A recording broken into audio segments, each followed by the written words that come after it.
So where in the world do we allow for crazy ideas to come about? Because if you're always trying to protect what you have, whether you're a large company or a government, then you're stuck with incremental progress. But if you really want breakthroughs, then you need to be thinking in outlandish ways. Do you ever consider the possibility that technology is a life form in and of itself? Do you ever consider the possibility that we are somehow locked in some symbiotic relationship to we are the worker bees creating this new life form? We're going to see a huge change in the car. And again, it's going to come pretty fast, by 10 years, I think. And a kid in Africa today with a smartphone has access to more information than the President of the United States did 15 years ago. That the cell phone in one's pocket today, the average smartphone, is 1 million times cheaper, 1 million times smaller, and 1,000 times more powerful than a supercomputer that was $60 million, half a building in size, 40 years ago. So what used to be half a building now fits in your pocket. Which leads to an obvious conclusion. We are the gods now. Welcome to the Futurology Podcast.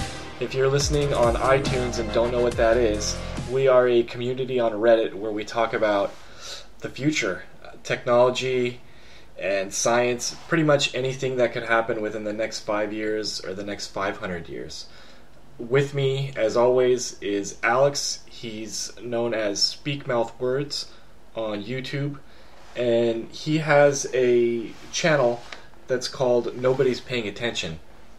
Alex, how are you, buddy? Hi, how's it going? Good. Last podcast, how did you think it went? Pretty well?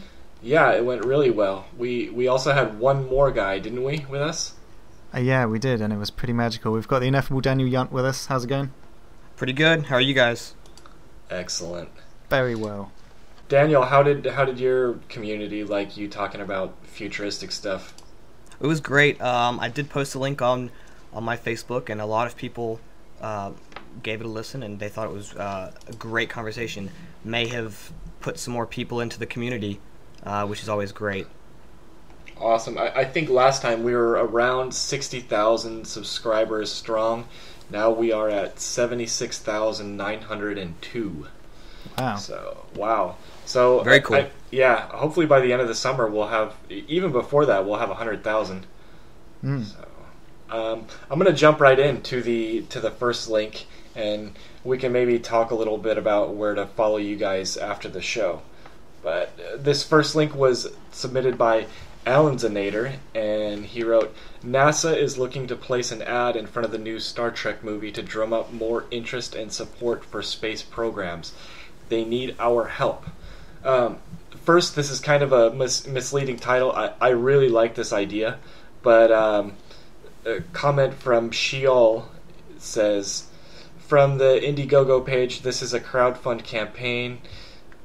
This is not NASA, it's a lobbying organization promoting NASA.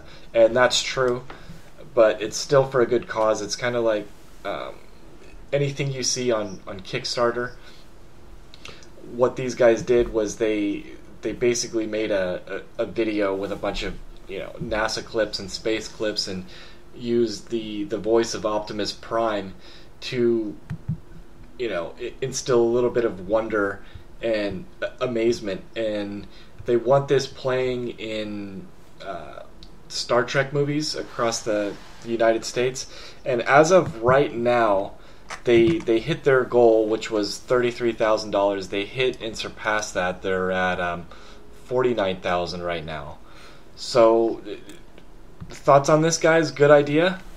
Generally, in general, advocacy is always a pretty good idea. You've got me saying that in the past, that advocacy is a good idea, and you've got Aubrey de Grey says that advocacy for his stuff's a good idea. It pretty much always is, and if it replaces an advert for, like, I don't know what kind of adverts you get before films in the US, but we just have adverts for Honda all the time and mobile networks. That's literally it. So, I mean, if it replaces car adverts and things, I mean, not there's anything wrong with cars, but it gets a bit droning after a while. So, but you guys have previews, right? Oh, trailers, yeah. Yeah, that's pretty much. We have like seven trailers, and usually people shuffle in when those are playing. But before that, yeah, we have car stuff, and we have stuff to turn off your cell phone, and but this is good because stuff like this, especially when I saw videos like "We Stop Dreaming" in fact, they should probably use that. Oh, that's a great video. The Neil deGrasse Tyson video. Because if you look at it like that, it is kind of our job to get the younger generation excited about science and technology, because they're going to be the ones who take us to different stars and whatnot. But crowdsourcing and stuff in general, I think everybody in the community is a big fan. Other than that, there isn't a whole lot to this. It just basically, the link goes right to their Indiegogo page, and you can you still have time. You still have a few days to donate. By the time you hear this, you'll probably have another week to donate.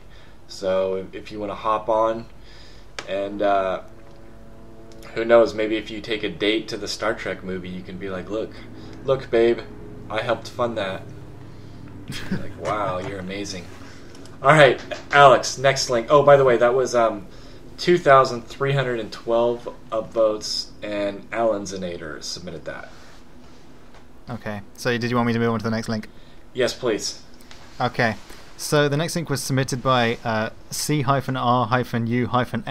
Crux, and it got 1,586 upvotes and was titled "White House Announces $100 million in funding to help map the human brain." Now, this is a story that you might have kind of maybe heard a mirror of with regards to the European Commission putting forward a whole lot of money towards human brain mapping, and essentially this is a rival project by the US. And we saw what happened with the it's not quite the same because you're not at sort of Cold War with Europe, but you saw what happened with the space race and the good job that did for space funding and space technology. And if you have two competing projects or cooperating projects going on in the Americas and in the Europes, then it can only really be a good thing. The project is called BRAIN, which is incredibly imaginative, and is put together by a whole number of different agencies. You've got DARPA, you've got the National Institutes of Health and things like that, and it's going to be starting in 2014, and it should be a nice little pool of money to create research for this kind of thing. Thoughts on this? For people who didn't have time to read the article, can you tell us a little bit about what, I mean, someone who's dumb and doesn't really know what, and I'm talking about myself, who doesn't really know what goes into brain mapping, and also what is the difference between this project and the one that the EU has recently funded? Wow, okay. So what this project does is it's basically we have an idea of different sections of the brain and things like that, and we have an idea of where they are in the brain, but it's we don't really have an idea on a neuron by neuron basis, and of course it's neuron by neuron different between different people, but it is all about getting the resolution down, and once you get the resolution down, you get a greater insight into how these things, how they really work. We know how a neuron works and things like that, but it's the detail and it's the way neurons cooperate and things like that, and it's all very useful for finding things like solutions to Alzheimer's and epilepsy and stuff like that. And it's for the most part, I think it's fairly similar-ish to the Blue Brain project that's going on in Europe. I'm not a neurologist, but yes. Thoughts on this? I see this as some of the first steps toward really understanding human consciousness, what makes humans tick in the brain, and then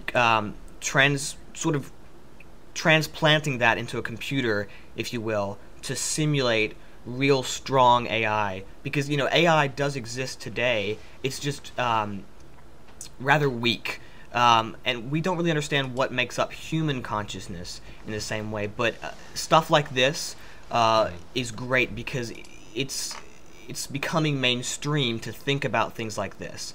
A few decades ago, it was science fiction to think that computers could become self-aware or gain consciousness.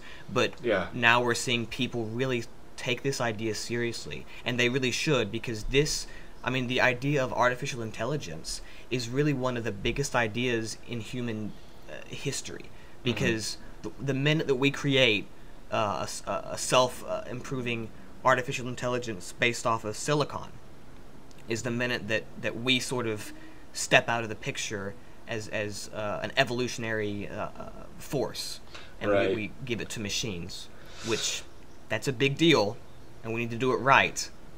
So my question is, and I don't know if this is silly, but do you think they've only used examples like, we want to help people with post-traumatic stress syndrome, and we want to help these soldiers, and we want to see how their brain ticks? Do you think that was just to get people's hearts into it, like, yeah, we need to help these people, and really on their agenda they want to get this so we know how to make an AI?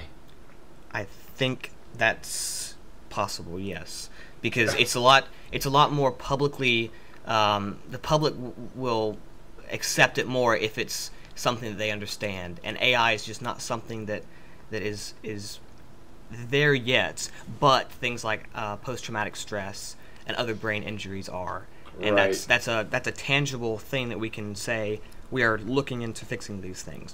And that might sound silly to you, Alex, but in America we have a lot of the, and if you're a Republican, I don't mean to offend you, but I mean like the average, like, I got my gun and I got my truck, and why the hell do I want my tax dollars for some AI robot? But if as soon as you tell them, like, hey, we're going to help Billy get his head back in the game, well then, okay, hell yeah. So to think that they would go that route isn't that far-fetched. So either way, if this helps people, then that's awesome. And if it gets us to a full-fledged AI, that's great too. It's a phenomenon that you see over here as well. I know it's slightly different, but the the life extension things that you have going on with Aubrey de Grey and such, that's always done under the guise of it's medical, it's to help you out, things like that, rather than the whole lofty life extension, things like that. Because those ideas, they're new, they're interesting, but they're also fairly scary. And it's, from a publicity point of view, you want to hide those things away if they're in your mind at all. I mean, obviously there will be some people who literally want to do this for the medical side, and there will be some people who will be thinking about AI and remaking this under silicon. And with the immortality stuff, there are some people who will be thinking about the immortality side of it, and there are some people who are thinking about the medical side of it. But it's the medical side that's the most pragmatic, and it's the one that really gets people engaged better than some lofty ideas of, oh, you're going to live forever, that they're instantly just going to dismiss and things like that. Yeah. Right. It's more short-term project completion goals instead of long-term stuff that the general people are interested in, because they see that being something tangible that they can reach in their lifetime, which is sort of ironic that people don't hear about immortality and go, wow, this could be seriously something awesome for us. Yeah, it's hard to. It's even harder to have this conversation with religious people, because my mom is super religious. Right. Even though I love her to death, she's like, she thinks she can pray an ailment away, and I'm like, Mom, you have glasses, and you just had surgery, and you wouldn't have been able to do these things 200 years ago Then you get them thinking about it, like just having glasses is huge. Just coming in the house and flipping on a light switch, like, do you even know what's going on when you flip on that light switch? And the battle that went on, like, to make that happen, it's crazy. Just using your microwave. But people look at that and they don't want to go back, but they also don't want to go forward. And you know what I mean? Like, okay, then give up all your technology and go live in the sticks. They don't want to do that, but they also don't want to say, yeah, it's a good thing. Let's plow forward and see what else we can do.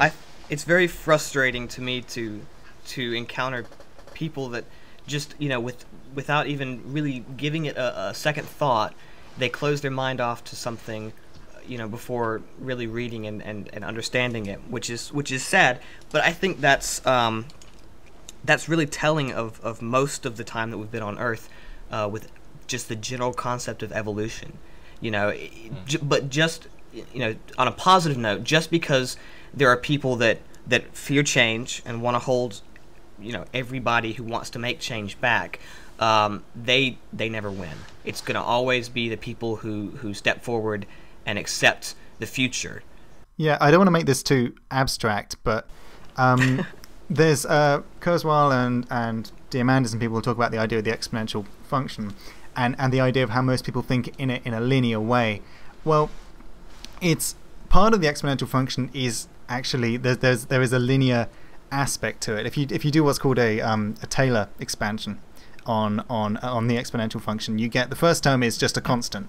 So there are some people who just think in a constant way and they want everything to stay the same. So you need to use the constant part of the exponential function to appeal to them. And there are some people who think that everything's gonna change in a linear way, like they're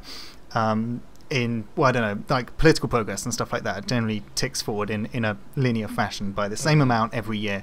And the second part of the expansion of an exponential function is 1 plus x. So that's a linear part. And there might be people that think that things go a little bit faster than that and so on. There's a quadratic part and a third order part and things like that. But the full part of the exponential change is the whole shebang, the 1 plus x squared over 2 and so on and so on. But that doesn't mean that there's not a part of the linear part of the exponential thing you can use to appeal to people. So the short term part of an exponential function looks like a linear function. It looks the same. So using the short term part of a larger change like AI, or we're talking off air about solar cells and things like that, using that short part you can appeal to people because that's what it looks like in the short term. Yeah, and this kind of brings us into the next link too. But before that, I kind of wanted to. You touched on politics a little bit, and that's linear as well, correct? Yeah, for the most part. Because it's funny. It's funny how right now, far ahead of political change we are as a society. Like in America, 90% of Americans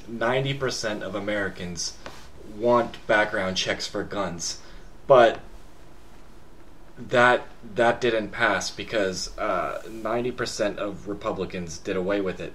And then you look at lobbyists and you look, wow, these guys got fucking rich, from different organizations.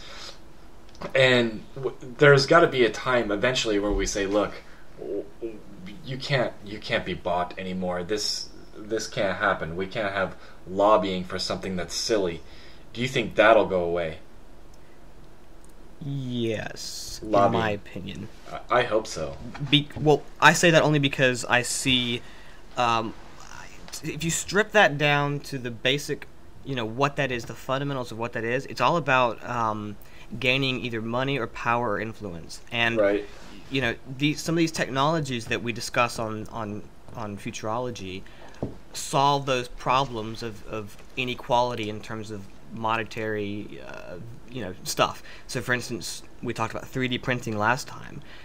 3D printing will eventually reach a stage where it can provide everyone, and I do mean everyone, with everything that they need to live, and they don't need to go out and hurt other people to gain things in monetary value. So I see, and I'm not very optimistic about the short term of everything, but in the long term, maybe 50 to 100 years, a lot of these motivators for why people do these things like lobbying and politics and how slow the way that the wheels of change turn socially, a lot of the motivations behind why that happens the way it does now will not be there anymore. Yeah, I hope you're right. Should we hop into the third link, though, since we're kind of on that topic? Go for it. All right. So the next link, which was submitted by Cosmic Reggae with 1,300 upvotes, is all about robots and drones. And I find this particularly interesting in the way that they've summed up this article. And the headline of this article is, "Most Americans don't think robots fight in the military, assist the elderly, or drive cars." And this is an article on Vice.com. And, you know, the fundamental, break this article down, it basically says robots and drones are a huge part of our economy right now, today. Most people don't realize that because they have a preconceived notion of what a robot or a drone is. You know, they think of the movies, you know, the stereotypical Hollywood impressionation of what a robot or a drone is. And they're missing the fact that the workforce is becoming rapidly displaced by robots. And it's really causing a lot of economic disruption in that part. You know, jobs, we're having a job crisis in America.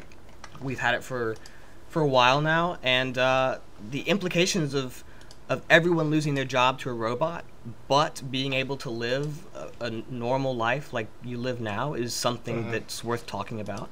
Yeah. Really, that's diving into what people refer to as a post-scarcity economy, where or sort of like a post-employment economy where people don't work, but they get to indulge in hobbies and leisures and living life without the daily grind of having to go to an 8-to-5 job, or something with manual labor intensive stuff. And did you read the percentage of Americans who actually, because they have, if you click on the articles, it'll tell you in 2030 the percentage of people thought that we'd have self-driving cars. That's 46%. What about robots cleaning our homes? That's 50. Only 58% of people think that robots will be cleaning our homes, but we already have Roombas now. We've had Roombas for a long time, and and that's the highest. That's the highest statistic. Right. So that's very telling. There's a comment by You Got the Touch, and he nailed it. He said, "I think a lot of it depends on what people think of when they hear the word robot. They may not even consider that the word applies to an automated drone or a Roomba. They're thinking of something more like Asimo or a Terminator." And I think I'm guilty of that too.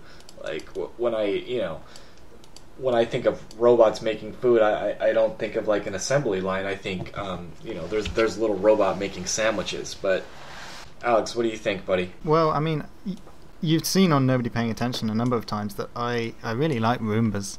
I report on every single Roomba story there is, and Roombas are there. I mean, they're produced by a company called iRobot. What more could you really want with determining those as robots? But yeah, the word robot, it's derived from I think a Czech word that means slave.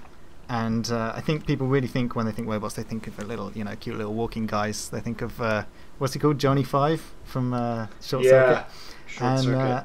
And they don't really think of things like, I mean, this article, for instance, puts GPS systems and auto braking systems under the guise of robots. But I mean, there's a difference between robots and automation.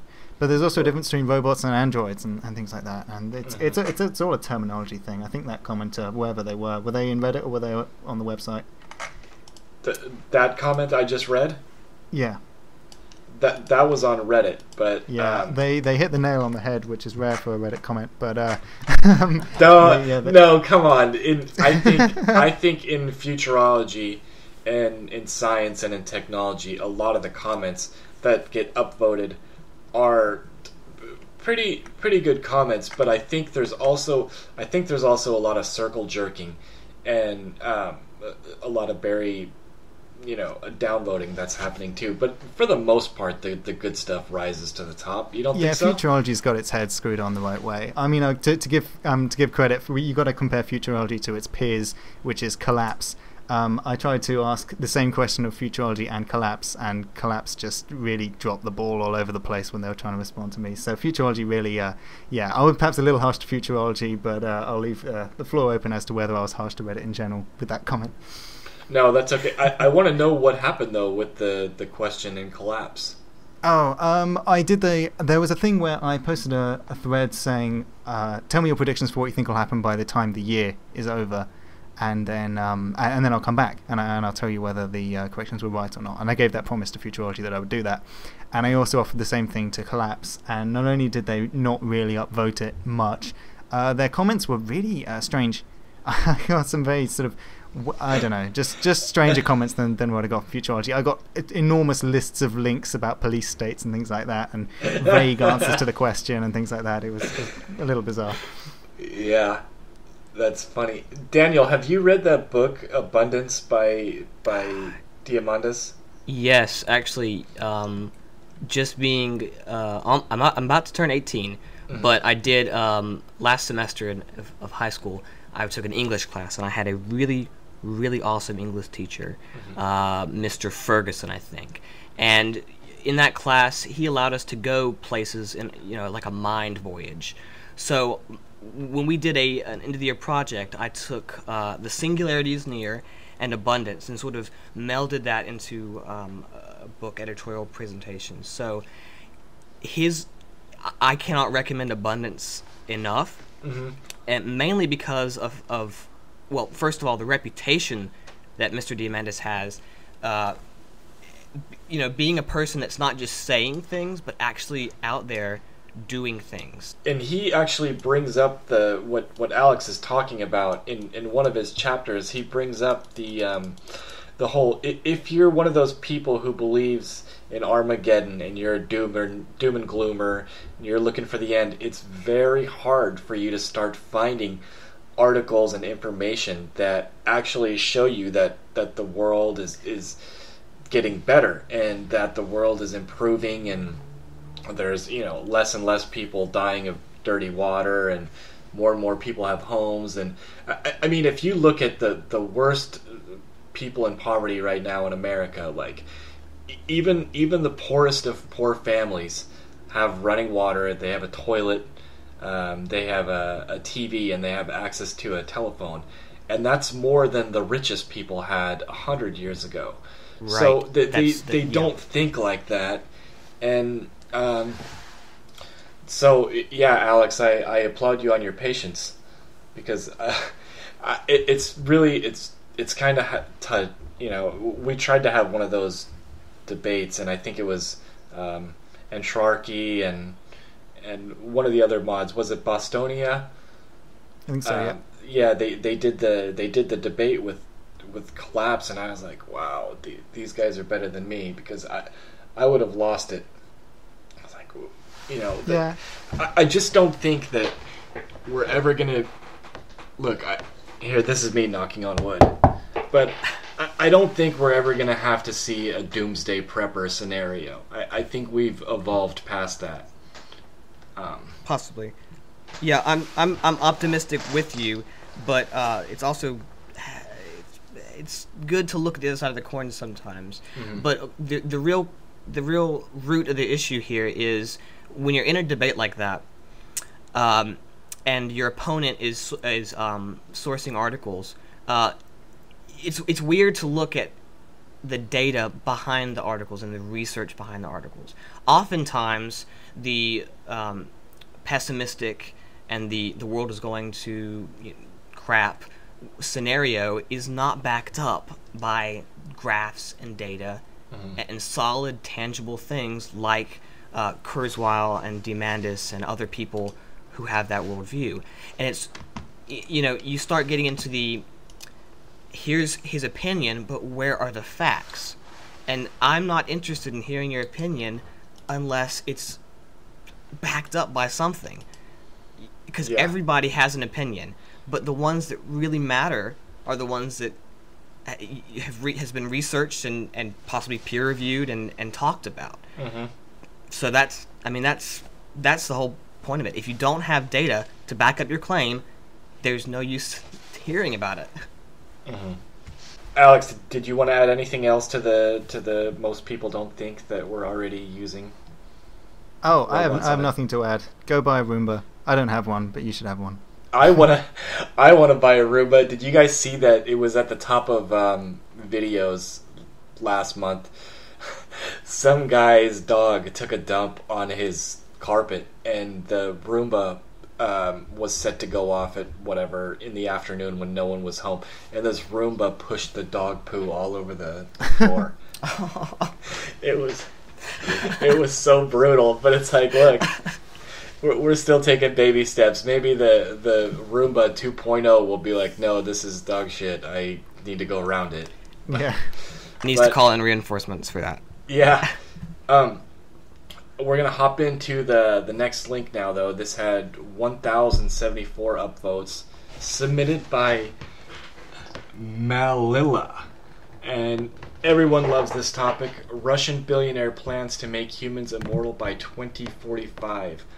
A Russian billionaire has unveiled plans to make humans immortal by converting them into Terminator-style cyborgs, a creature that's part human and part machine. And if you go to the link, it has an ad playing, which I hate, like a sound ad in the sidebar. So you can pretty much get the discussion right from the comments, though. And we talk about this a lot, so I'm just going to open it up for a discussion right away. This guy, Dimitri, do you think his timeline is possible to make this happen? I am unsure of the 2045 figure. I tend to, I don't know, with a lot of these predictions, I think it's even still radical to say add 20 years to this and it might be correct. I mean, even 2065 is pretty crazy to say, but I mean, crazy is not always wrong. They're not synonymous. You can be crazy and you can be right. I think it's interesting that he gets all of the right minds in the right room at the same time. Annually to talk about this kind of thing. That's definitely a force for good. The details that he puts out in the describing videos, if you Google this and look at some of the videos that they put out, some of them seem scarily close. I think the steps, I don't know the steps off by heart, but there's something like it's having avatars to represent you that you control remotely, and then putting your brain inside machines and then uploading yourself into a cloud. I think are the 3 or 4 main steps that exist. It's like Avatar A. It's like Avatar A, B, C as the steps. There's a really great video on YouTube about that explains it. I can read off the check marks real quick. So Avatar A involves a person controlling a robotic human replica through brain-machine interface. We have those today. Yep, exactly. And the deadline for the first stage is 2020. The second stage, the Avatar B, is due in 2025, and that would involve transplanting a human brain into an artificial body at the end of one's life. The last one, Avatar C, rolls out in 2035, and that would also involve human-machine brain transplant, but with the personality intact. Right. So... And it's interesting to note that 2045 is also the year that Kurzweil says we hit the singularity, which he also, his other figure is by 2029 you get an artificial intelligence in a computer in a $1,000 laptop of that year that can simulate one human brain, and by 2045 you'll be able to get a same price computer of that day and age that will be able to simulate all the human brains that have ever existed.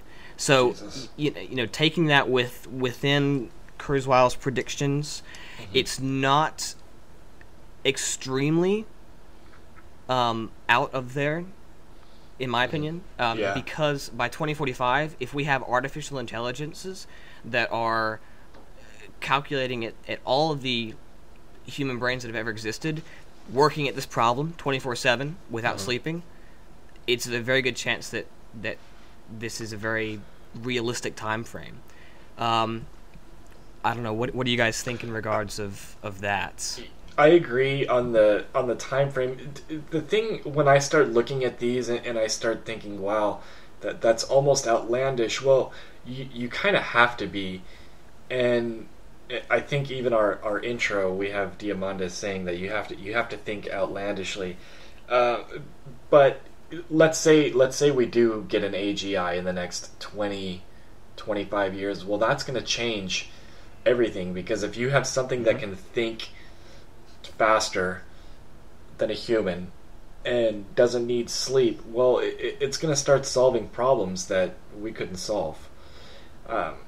So that's for the first part. But a part of me wants to say that we're kind of going to continue on this growth curve, and we're never really going to see. There's never really going to be a point where we can say this is where the machine became full AI, if that makes any sense to you guys. Like, yeah. Well, it's just gonna right. I like, to me, when people talk about the singularity, I think we've already been in a singularity from the first time two computers connected and sent an email. Like, I think it's been gradual since then. Like, now there's billions of people doing that. You know what I mean? Well, there are a lot of different definitions of what the singularity is. The one that I take most seriously would be the point at which human brains, unaugmented, cannot keep up with the basic advance of evolution or technology. And that's really kind of Kurzweil's thinking as well.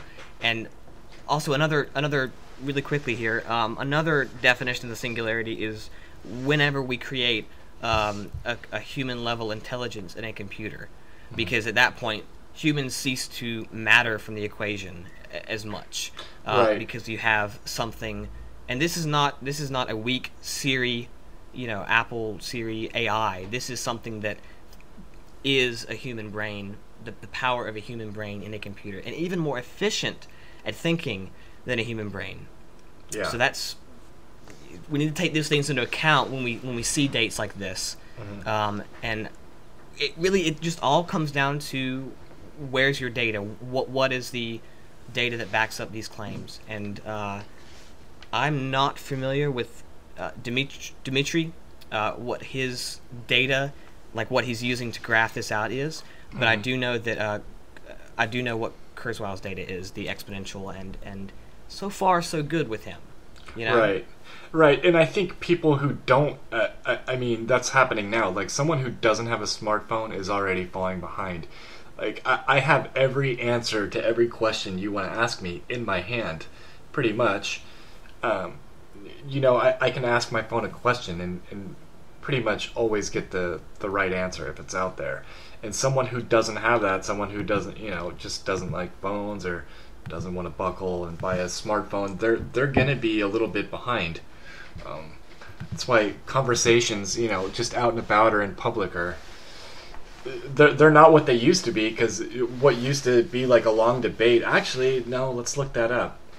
Look, you're wrong, Yeah, it used to be that you had to go out and find the information by talking to people and writing letters. But now, a few clicks away. And in the not so far future, when you have stuff like wearable technology, it will be right in your face the entire time. Mm-hmm. So stuff like that is very exciting, because I think Jason Silva said this in one of his videos, the lag time between technology and biology is just decreasing so rapidly, and we are just melding into sort of a brain interface in the internet, where we have all the human knowledge accessible.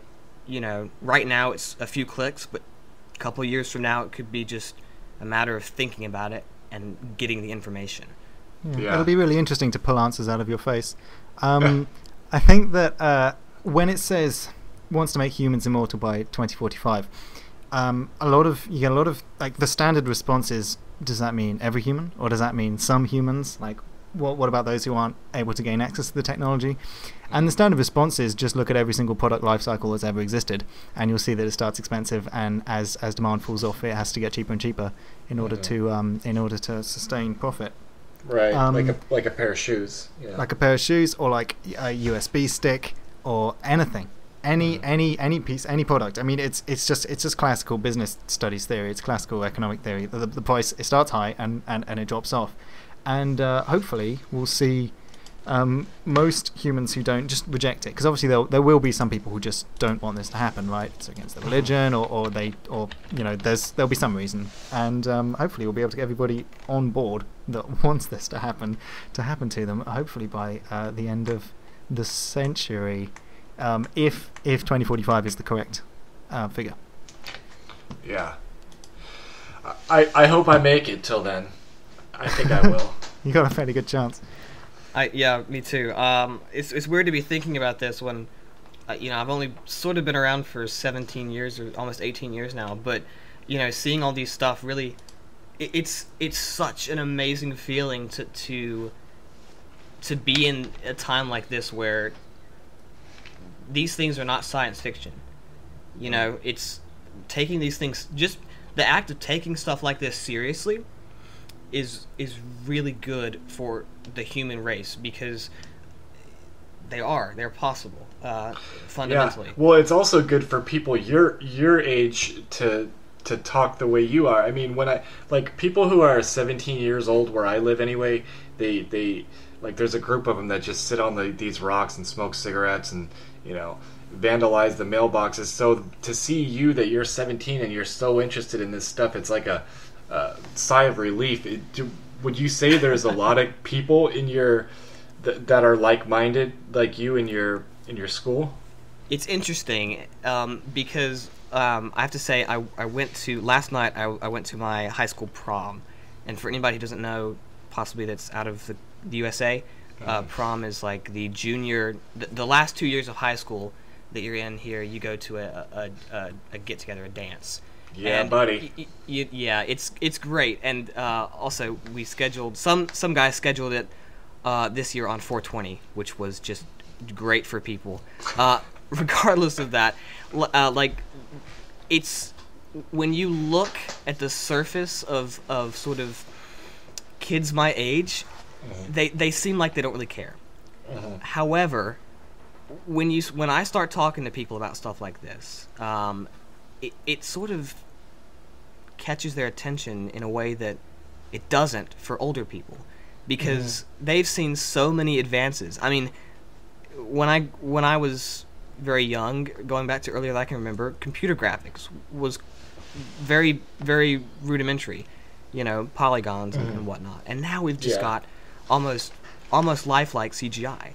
And we see this stuff. It's real in front of us. And our generation is sort of the first kind of age group that's been through such a dramatic change in such a short amount of time.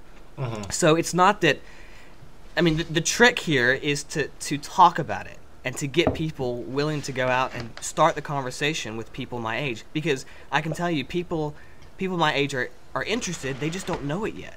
Right. And that's what I find too. When you start talking about it, they're like, wow, that's really, really, really cool. And it's not just cool, it's possible.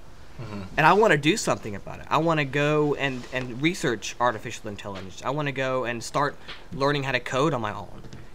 I've had several friends, close friends of mine, who are going to start a career in science and computer language and programming because of stuff that we've talked about. And they've been really interested.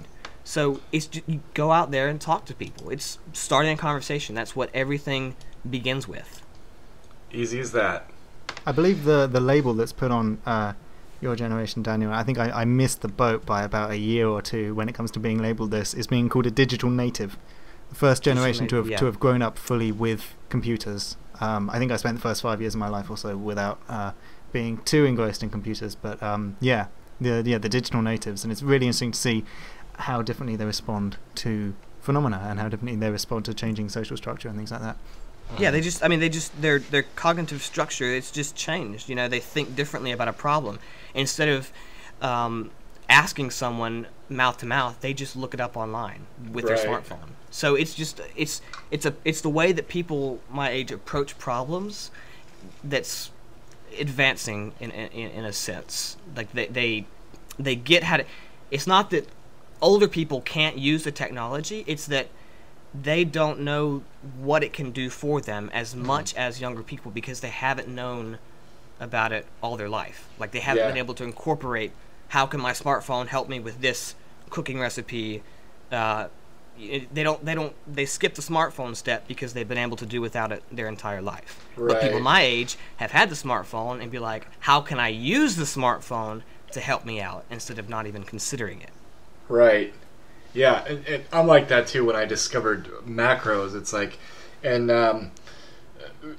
voice to text software, because if you can sit there and talk and get your voice to text to nail it, then typing is almost like a waste of energy. And now I got Dragon software probably a month ago, and I have to do a lot of typing over the day, but now I just kind of sit there and talk into my microphone, and it does make some mistakes once in a while, but it's so much easier, and I get it done faster.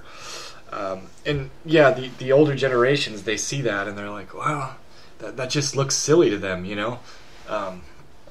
but enough about this. I think we should move on to the solar stuff so we can pick Alex's brain a little bit. Oh boy. Okay, so the next story was put forward by a user, Buck-Nasty, who I believe has put forward stories before. I think we've talked about them before. Anyway, the story is the solar cell that turns one photon into 2 electrons. Scientific American - MIT researchers develop an organic solar cell that breaks 100% quantum efficiency. Don't even bother reading this article. It's another one of these very small, not really out of the way. It is interesting. It's interesting from a physicist's point of view that this has been managed to have done, but really it's not a giant breakthrough. It's not even a huge bump in true energy efficiency. It's another one of these stories that we see. We get about 3 or 4 of them every month of a small solar breakthrough. And these breakthroughs in solar cells and photovoltaics slowly, over time, compound and increase the efficiency of solar cells. But this in and of itself isn't totally groundbreaking. Well, it is groundbreaking, but not like mind-blowing. Essentially, if you can harken back to high school physics here, you might have studied something called the photovoltaic effect. The photoelectric effect, sorry. When you fire photons at a particular metal, well, it's most metals, but when you fire photons at a surface, as long as they have a frequency higher than a certain amount, they can knock an electron off that surface. And this is the driving force behind how solar cells work. And what has happened here is that you've got one photon that has knocked off 2 electrons. The title of this submission is entirely... it's just... I mean, to be fair to Buck-Nasty, it was the title of the article. But breaking 100% quantum efficiency isn't breaking energy efficiency.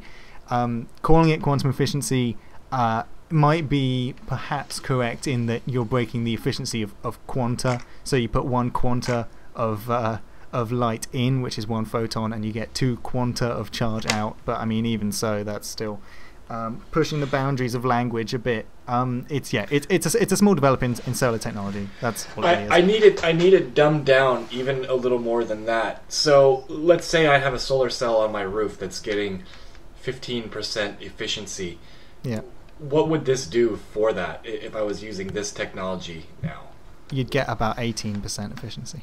Okay, so I mean, still, that's enough to write about, but it's not enough to get 1,000 upvotes over. So, Scientific American, shame on you for getting upvotes like that. But hey, well, to be fair to Scientific American, it is interesting from a theoretical physics standpoint, just not from an applied technology standpoint. Yeah, using 1 photon and knocking off 2 electrons is interesting for a physicist, but it's not interesting for a futurologist, perhaps. Well, I actually read this article. It was retweeted by Ramez Nam, who he's written several books. He's a real smart guy, and that's where I saw the article at first. But yeah, so the science behind it is real, but it's just a little sensational. It's real and it's interesting, but from the perspective of solar cells, it's a little sensational to call this 950 upvotes worthy. This is the kind of story that I would completely skip over when it comes to doing Nobody Paying Attention, because it's not totally interesting. At least I don't think so. It's almost like a normal breakthrough. Yeah, it's a regular breakthrough. It's expected. It's nothing. It's not gonna kickstart an exponential growth times 2. This is on the line of exponential growth that we expect, correct? Yeah, I mean, this paper would get you a sort of medium to high slot at a conference, but it's it's not completely uninteresting, and it, like I've said 2 or 3 times already, it is from a theoretical physics aspect interesting, but it's not interesting from a solar powers. And you're not you're not really picking at solar power. You're picking at just the way that this article is presented, as it's such a breakthrough, but it's really not such a breakthrough that it deserves the article headline, right? Yeah. Don't get me wrong, I love solar power. Me too. But I skip over solar stories because there is about 3 or 4 a month of this ilk, and I can never really just pick which ones to laud and which ones to say that this is fantastic. And I guess if futurologists pick this one, then we should talk about it because it is there. So Buck Nasty, good job on the article find. It was just a little sensational, but an interesting question. Like my power bill, there was like a home improvement expo a few weeks ago where they had like vendors and barbecue, and people would come out and try to pitch you their solar or just home improvement stuff. And I live in a condo, so it really didn't apply to me. And I said, look, my power bill is only like $50-$60, but I really support solar. And they were trying to say that they work with bills that small, and after 6 or 7 years, you could even you could pay that off and start to see a smaller bill. So my question is still, that's a pretty long time. How long will it take before people who are building homes now aren't doing this as an investment, but do it because it's the cheapest thing to do? I'm afraid I don't know the stats on this kind of thing, but it is an interesting question to ponder. Yeah, I'm sort of the same boat as Alex, but I mean, solar power is really promising. It's just, it needs time to mature as a technology, and whenever we get to the point where it is economical, in the sense that the cost of installing it is equal to the amount that you will save, or the cost of installing it means that you'll save more. That's where this stuff is really, really leading towards. And it needs a little bit more time to mature. But by the end of, I think Peter Diamandis says by 2020, solar power will really be at the stage where it can be used efficiently and economically. But this, solar power is awesome. It solves a lot of our energy needs that we're putting on fossil fuels right now. Fossil fuels being very damaging to the not the economy, but the environment. So if we can offload solar power right now, which it's not so efficient right now, like I said, it's not matured yet, but if we can sort of get to the point in a couple of years where we can, that's exciting. That's what I'm interested in. This 2020 figure, is this when it reaches price parity with coal? Is this when it becomes cheaper than coal and natural gas and things like that? Because in the USA, you're going to have your energy costs going down because of the natural gas fines recently. You're about to go through a small energy revolution over there based on fossil fuels, but on a new source of fossil fuels. So it's it's interesting. If the price is going down and down, eventually not even any type of fossil fuel can really... Yeah, and the situation in America is somewhat worsened by the fact that the government here gives solar... I think the Obama administration gives solar energy companies sort of a tax break or incentives to research this, which is great for the future, but it's really not good for right here, right now. This is where we're at. It's a lot of hype that gets put into this stuff, because you can't really, you have exponential growth.